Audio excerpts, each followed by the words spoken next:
এরকম আবহাওয়া সত্যি খুব সুন্দর লাগে, নিজেরও চোখেও দেখতে মনেও অদ্ভুত একটা শান্তি পাওয়া যায়। আই থিঙ্ক সব থেকে বেস্ট হলো এইরকম আবহাওয়ায়।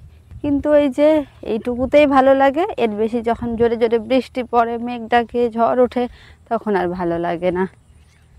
কিন্তু আমাদের সেটা না চাওয়াটাই বেস্ট অপশন, কেননা মাটির বাড়ি, ফুটো এখানে ওখানে জল পড়ে, সেই জায়গায় এইটুকুনি ঠিক আছে, আমার তো তাই মনে হয়। আর ওই যে আমাদের গ্রামে সেরকম কেউ নেই যার সঙ্গে আমি ঘুরবো, একা একাই ঘুরতে হয় সব সময়। হ্যালো বন্ধুরা, গুড ইভিনিং। আশা করছি তোমরা সবাই ভালো আছো, আমিও ভালো আছি। তো চলো তোমাদেরকে দেখিয়ে দিই সেই দৃশ্য যার কথা আমি এতক্ষণ বলেছি। এই যে দেখো, আজ বিকেলটা যেন হঠাৎ করে অন্যরকম হয়ে উঠলো। আকাশের চারপাশে জমে উঠল ঘন কালো মেঘ, চারদিকে যেন একটা শান্ত নীরবতা নেমে এলো। শুধু দূরে কোথাও পাখিদের ডানা শব্দ ভেসে আসছিল। মনে হচ্ছিল মেঘের ভেতর লুকিয়ে আছে কোনো না বলা গল্প। বাতাসে এক অদ্ভুত শীতলতা, যেন প্রকৃতি নিজেই আমাদের জন্য এক নতুন দৃশ্য আঁকছে। সবাই চারদিকে দৌড়ে বেড়াচ্ছে, কেউ গরু ছাগল আনার জন্য, কেউ ঘাস খাওয়ানোর জন্য, কেননা বৃষ্টি পড়লে সেটা আর করতে পারবে না। এই মেঘের আড়ালে কি লুকিয়ে আছে বৃষ্টি, নাকি শুধু একটু খেলার ছলে আকাশ এমন সাজ নিয়েছে? আমি এটা ভাবছিলাম। আকাশের এই রূপ দেখে মনে হলো মাঝে মাঝে জীবনের ভেতরেও ঠিক এমনই মেঘ জমে, কখনো ভয়ের, কখনো আশার, আবার কখনো কেবলই অপেক্ষা। আকাশের এই আবহাওয়ায় মাঠের মাঝে দাঁড়িয়ে মনে হলো এখানে সেসব দুশ্চিন্তা যেন মিলিয়ে যায়, শুধু থাকে প্রকৃতির সঙ্গে এক অদ্ভুত বন্ধন। মনে হচ্ছিল একটু পরে বৃষ্টি নামবে। দূরের মাঠ, গাছ আর পাখির ডাক, বাতাসের শব্দ, সবকিছুর সঙ্গে এই মেঘের মিলনে তৈরি হলো অন্যরকম এক দৃশ্য। আকাশের রং ধূসর হলেও তার ভেতরে লুকিয়ে ছিল এক অদ্ভুত সৌন্দর্য, যা চোখ সরাতেই দিচ্ছিল না নিজের দিক থেকে। দেখে মনে হচ্ছিল মেঘ মানে শুধু অন্ধকার নয়, মেঘ মানে হলো অপেক্ষা, মেঘ মানে নতুন করে বৃষ্টি হয়ে নামা। আর এই মেঘ অদ্ভুত এক শান্তি দিচ্ছিল মনের ভেতরে। মনে হচ্ছিল আকাশটা শুধু মেঘে ভরে নেই, ভরে আছে অনুভূতিতে, হয়তো আনন্দের, হয়তো স্মৃতির, আবার হয়তো কোনো অপেক্ষার। সত্যি বলতে বন্ধুরা, আজকের এই দৃশ্যটা হয়তো আর কোনোদিনও এইভাবে ধরা দেবে না, কখনো চোখে পড়বে না, কেননা এরকম দৃশ্য সত্যি একবারই তো বেশি দূর যাব না, কেননা বৃষ্টি আসলে ছাতা নিয়ে আসিনি, তখন আবার দৌড়াতে পারবো না।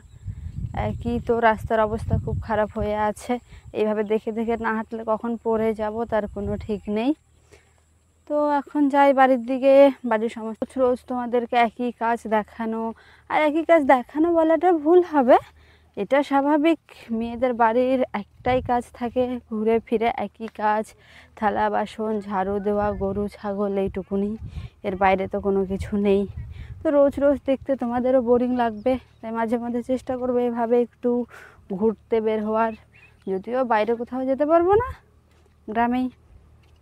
বন্ধুরা, এই যে ধানের জমিতে জল দিচ্ছিল, ভাবলাম তোমাদেরকেও দেখিয়ে দিই। আর একই তো আজকের আবহাওয়াটা নিয়ে বলার আর কোনো ভাষা নেই আমার, তোমরাও দেখেছো। তো অবশ্যই আমাকে কমেন্টে জানিও তোমাদের কেমন লাগছিল বা কেমন লেগেছে এই আবহাওয়াটা। সত্যি কথা বলতে বন্ধুরা, আমার তো বাড়ি যাওয়ার ইচ্ছেই করছিল না।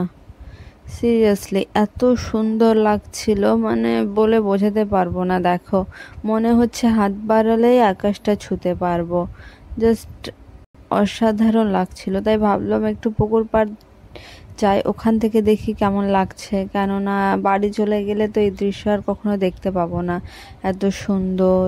আর এই যে এগুলো জানি না কি পোকা ধরেছে ধানের জমিতে, আমাদের আমাদের না প্রায় সবার জমিতেই। তো চলো এবার পুকুর পাড়ে যাওয়া যাক। যদিও দেখলাম পুকুর পাড়ে বসে আছে অনেকে, সেই কারণে এসেছিলাম, নয়তো বাড়ি চলে যেতাম। কেননা আবহাওয়াটা দেখে মনে হচ্ছিলো এখনই বৃষ্টি পড়বে খুব জোরে, এরকম লাগছিল, মনে হচ্ছিলো ভেঙে চুরে চলে আসতেছে আকাশটা। আর সত্যি বলতে আমি না তোমাদেরকে বোঝাতে পারবো না অ্যাকচুয়ালি যে আমার কত সুন্দর লাগছিল। তো এই যে পৌঁছে গেছি পুকুর পাড়ে, আর দেখো পেছনের আবহাওয়াটা মনে হচ্ছিল যে দেখতেই থাকি। সত্যি বন্ধুরা, মানে আকাশ কত কি নিজের মধ্যে লুকিয়ে রেখেছে, আমরা হয়তো তার 1%ও জানি না। একমাত্র প্রকৃতি পারে সব থেকে সুন্দর দৃশ্য বলো, সব থেকে সুন্দর গান বলো, এইসব দিতে আমাদেরকে। এই যে দেখো, মনে হচ্ছিল কেউ ছবি এঁকে দিয়েছে বা কেউ ডিজাইন করছে নিজের হাতে। সেই জনার ইচ্ছে, তার থেকে বড় ডিজাইনার তো আর কেউ নেই, তাই না বন্ধুরা বলো? আর এই যে দেখো, আসলে এখানে ছিল আমার ভাগ্নি, কাকিমা, ভাই, এরা ছিল পুকুর পাড়ে। সেই কারণে ভাবলাম যাই একটু ঘুরে আসি, বাড়িতে একা একা ভালোও লাগে না। এই যে এটা ভাই হয়, এটা তো ভাগ্নি হয়, তোমরা চেনো। আর ওটা বসে আছে, ওটা কাকিমা ছিল। আর এই যে দেখো, এই দিক থেকে আসতেছে সায়ন আর সায়নের দাদু। আর সত্যি বলতে সায়নকে সবাই খুবই ভালোবাসে, তাই দেখো এই যে ভাইটা দেখা মাত্র দৌড়ে গেল। এই যে দেখো, ওর তো মানে এত আনন্দ হচ্ছিল এরকম আকাশ থেকে, ও জাস্ট ভাবছিল কখন যে বৃষ্টি পড়ে আর ও বৃষ্টিতে ভিজবে। এই যে দেখো, আর ও নিজে নিজে চুলটা কেটেছে ওইভাবে, ওর যে এত বুদ্ধি, এত ইচ্ছে করছিল। এই যে দেখো, আমার তো এত ভালো লাগছিল, এত ভালো লাগছিল, মনে হচ্ছিল ওখানেই সারা জীবন থেকে যাব, সারা জীবন যদি এরকম আবহাওয়াটা থাকে তাহলে।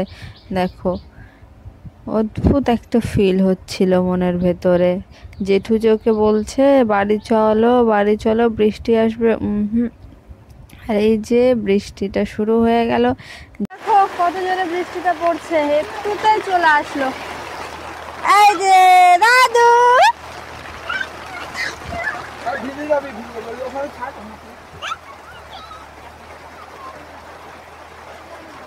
বাড়ি যাবো না? আমরা কেমন করে বাড়ি যাবো? এগুলো কি নিয়ে আসলো রে? লেবু, হ্যাঁ এই যে লেবু নিয়ে আসলো। বাহ,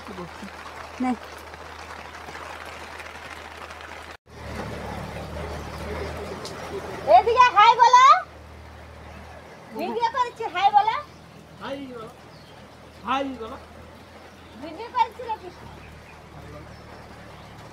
খান বাবু চলে আসলো বৃষ্টিতে ভিজে ভিজে। और मार खावा पड़ गया लो तुम्हारे दिन में कोआ भी क्या बोआ है सुदाम तेरी कोडी के कार काम से बोआ मुरले बेटा কোথায় গেল? তো বন্ধুরা, আজকে এই পর্যন্তই। আমি বাড়ি চলে এসেছিলাম, বৃষ্টি পড়ছিল তাই দেখাতে পারিনি। ভালো লাগলে লাইক করো, কমেন্ট করো, বেশি বেশি করে শেয়ার করে দিও। Bye bye.